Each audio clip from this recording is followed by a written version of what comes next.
नमस्कार दोस्तों, महान इंस्पायर में आपका स्वागत है एक और मोटिवेशनल कहानी के साथ। दोस्तों, ये कहानी है एक बहुत ही बड़े आज्ञाकारी लड़के की, जो बहुत ही होनहार लड़का था। कहानी को शुरू करने से पहले दोस्तों, अगर आप हमारे चैनल पर नए हैं तो हमारे चैनल को सब्सक्राइब कर लें, ताकि इसी तरह की मोटिवेशनल वीडियो की कहानियाँ आपको सुनने को मिलती रहें। तो चलिए कहानी स्टार्ट करते हैं। अमित एक मध्यम वर्गीय परिवार का लड़का था। वह बचपन से बड़ा ही आज्ञाकारी और मेहनती छात्र था, लेकिन जब से कॉलेज में दाखिला लिया था, उसका व्यवहार बदलने लगा था। अब ना तो वो पहले की तरह मेहनत करता और ना ही अपने माँ बाप की सुनता। यहाँ तक कि वो घर वालों से झूठ बोलकर पैसे भी लेने लगा था। उसका बदला हुआ आचरण सभी के लिए चिंता का विषय था। जब इसकी वजह जानने की कोशिश की गई तो पता चला कि अमित बुरी संगति में पड़ गया है। कॉलेज में उसके कुछ ऐसे मित्र बन गए हैं जो फिजूल खर्ची करने, सिनेमा देखने, धूम्रपान करने, शराब पीने आदि में लगे हुए थे।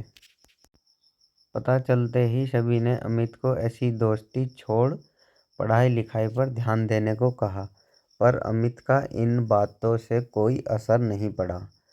उसका बस एक ही जवाब होता, मुझे अच्छे बुरे की समझ है।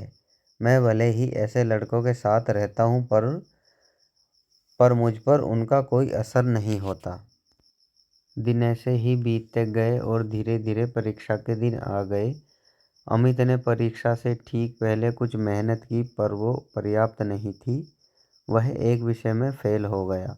हमेशा अच्छे नंबरों से पास होने वाला अमित के लिए ये किसी जोरदार झटके से कम नहीं था। वह बिल्कुल टूट सा गया था। अब ना तो वो घर से निकलता और ना ही किसी से बात करता। बस दिन रात अपने कमरे में पड़े कुछ सोचता रहता। उसकी यह स्थिति देख परिवारजन और भी चिंता में पड़ गए। सभी ने उसे पिछला रिजल्ट भूल आगे से मेहनत करने की सलाह दी, पर अमित वो तो मानो सांप सा सूंघ चुका था। फेल होने के दुख से वो उभर नहीं पा रहा था। जब यह बात अमित के पिछले स्कूल के प्रिंसिपल को पता चली तो उन्हें यकीन नहीं हुआ। अमित उनके प्रिय छात्रों में से एक था और उसकी यह स्थिति जान उन्हें बहुत दुख हुआ। उन्होंने निश्चय किया कि वो अमित को इस स्थिति से जरूर निकालेंगे। इस प्रयोजन से उन्होंने एक दिन अमित को अपने घर पर बुलाया। प्रिंसिपल साहब बाहर बैठे अंगीठी ताप रहे थे। अमित उनके बगल में बैठ गया। अमित बिल्कुल चुप था और प्रिंसिपल साहब भी कुछ नहीं बोल रहे थे। 10-15 मिनट ऐसे ही बीत गए, पर किसी ने एक शब्द नहीं कहा। फिर अचानक प्रिंसिपल साहब उठे और चिमटे से एक कोयले के धधकते टुकड़े को निकाल मिट्टी में डाल दिया। वह टुकड़ा कुछ देर तो गर्मी देता रहा, अंततः ठंडा पड़ बुझ गया। यह देख अमित कुछ उत्सुक हुआ और बोला, प्रिंसिपल साहब, आपने उस टुकड़े को मिट्टी में क्यों डाल दिया? ऐसे तो वो बेकार हो गया। अगर आप उसे अंगीठी में ही रहने देते तो अन्य टुकड़ों की तरह वो भी गर्मी देने के काम आता। प्रिंसिपल साहब मुस्कुराए और बोले, बेटा, कुछ देर अंगीठी से बाहर रहने से वो टुकड़ा बेकार नहीं हुआ। लो, मैं उसे दोबारा अंगीठी में डाल देता हूँ और ऐसा कहते हुए उन्होंने टुकड़ा अंगीठी में डाल दिया। अंगीठी में जाते ही वह टुकड़ा वापस धधक कर जलने लगा और पुनः गर्मी प्रदान करने लगा। कुछ समझे अमित? प्रिंसिपल साहब बोले, तुम उस कोयले के टुकड़े के समान ही तो हो।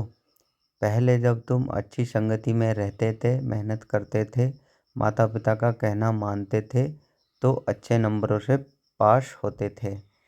पर जैसे ही वो टुकड़ा कुछ देर के लिए मिट्टी में चला गया और बुझ गया, तुम भी गलत संगति में पड़ गए और परिणाम स्वरूप फेल हो गए। पर यहाँ जरूरी बात यह है कि एक बार फेल होने से तुम्हारे अंदर के सारे गुण समाप्त नहीं हो गए। जैसे कोयले का वो टुकड़ा कुछ देर मिट्टी में पड़े होने के बावजूद बेकार नहीं हुआ और अंगीठी में वापस डालने पर धधक कर जल उठा। ठीक उसी तरह से तुम भी वापस अपनी संगति में जाकर मेहनत कर एक बार फिर मेधावी छात्रों की श्रेणी में आ सकते हो। याद रखो, मनुष्य ईश्वर की बनाई सर्वश्रेष्ठ कृति है। इसके अंदर बड़ी से बड़ी हार को जीत में बदलने की ताकत है। उस ताकत को पहचानो, उसकी दी गई असीम शक्तियों का प्रयोग करो और इस जीवन को सार्थक बनाओ। अमित समझ चुका था कि अब उसे क्या करना है। वह चुपचाप उठा, प्रिंसिपल साहब के चरण स्पर्श किए और निकल पड़ा अपना भविष्य बनाने के लिए। दोस्तों, आज की कहानी में बस इतना ही। इसी तरह की मोटिवेशनल कहानियाँ देखने के लिए हमारे चैनल को सब्सक्राइब करें और ये वीडियो आपको पसंद आई हो तो वीडियो को लाइक करें। मिलते हैं नेक्स्ट वीडियो में। जय हिंद दोस्तों।